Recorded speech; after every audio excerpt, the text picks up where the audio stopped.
seus banquetes, enviava Jó e o santificava, e se levantava de madrugada, e oferecia holocausto segundo o número de todos eles, porque dizia Jó: porventura pecaram os meus filhos, e blasfemaram de Deus no seu coração.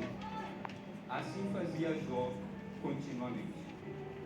Jó, irmãos, ele tinha 10 filhos, 7 homens, 3 mulheres, e diz que, passado o turno dos banquetes que seus filhos eles faziam, Jó orava por eles, mas não apenas orava, oferecia sacrifício pelos seus filhos. É interessante que os filhos de Jó eram independentes, os filhos de Jó já eram adultos, mas Jó não se privava de orar pelos seus filhos, porque é um mistério que Deus nos colocou para os pais, que os pais eles têm o poder de abençoar os seus filhos, desde a bênção da primogenitura. Nós vemos que Jacó e Esaú, quando o Senhor vai os abençoar, o Senhor abençoa o filho mais novo, ao invés do primogênito. E quando o primogênito chega e fala: Senhor, meu pai, eu quero a minha bênção da primogenitura, ele fala: essa bênção eu não posso mais dar, está com o seu outro irmão.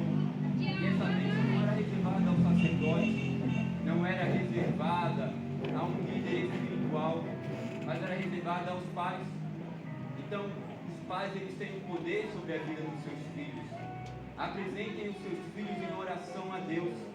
Ainda que você pense ser independente, mas ele já sabe caminhar, ele já sabe como agir, já foi instruído, mas continue orando e sacrificando pelos seus filhos. Porque veja, todos que estão lá fora e que se desviaram deste caminho, outrora estiveram aqui, também eram conhecedores desta mesma palavra, mas em algum momento enfraqueceram. Então ore pelos seus filhos, se eles estão aqui, para que permaneçam firmes no Senhor, e se estiverem lá fora ainda mais, porque o nosso Deus ele tem poder para resgatar. Não pense que não tem mais jeito, porque muitas das vezes me procuram desenhar para minha de oração. Eu já estou quase desistindo porque eu acho que não consigo mais.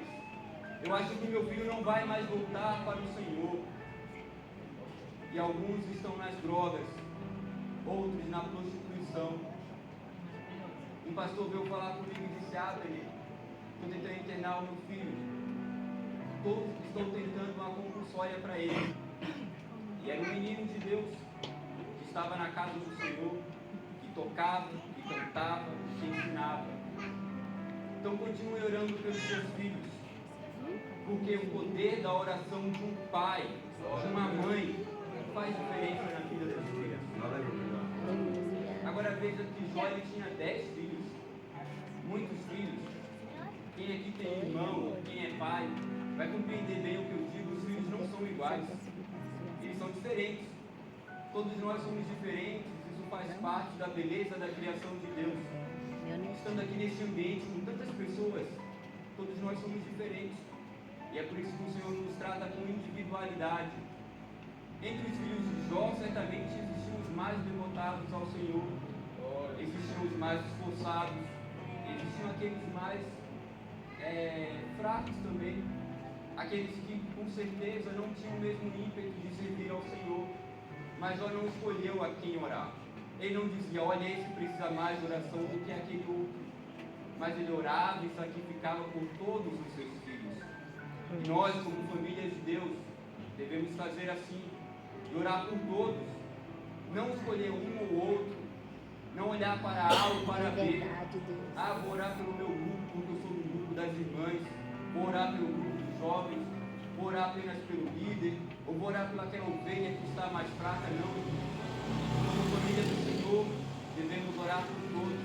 Aleluia. Devemos orar continuamente, porque todos nós somos carentes de oração. Então sigamos esse exemplo de Jó. Veja que Jó é um homem que o próprio Deus deu testemunho a seu respeito. Olha que coisa maravilhosa. Mas quando nós entramos na história de Jó, a primeira ação que nós vemos ele fazer é orar. Orar pelos seus filhos. E não é assim quando nós vamos trazer o conhecimento de alguém, um personagem, nós não falamos a respeito daquilo que é o principal. Quando se pergunta de alguém que você não conhece, Você já não trata de dizer logo a característica principal daquela pessoa. É fulano que é advogado, que é médico, que trabalha em tal lugar, que é assim, tal característica física. Veja que quando vai apresentar a história de Jó, a primeira ação que nós vemos Jó fazer é orar pelos seus filhos. E apesar de todo o sofrimento que Jó passou, a resposta para a sua vida só vem no capítulo 42, quando ele orava pelos seus amigos. Veja que agora Jó não estava mais orando por si mesmo, mas é quando ele orava pelos outros que o Senhor falou: agora eu vou mudar a sua história, eu vou mudar o seu cativeiro. E o Senhor abençoou não apenas a Jó, mas aos seus amigos. Aleluia. Oremos, irmãos, uns pelos outros, porque todos nós somos famílias de Deus. Amém? Que Deus abençoe a todos em nome de Jesus.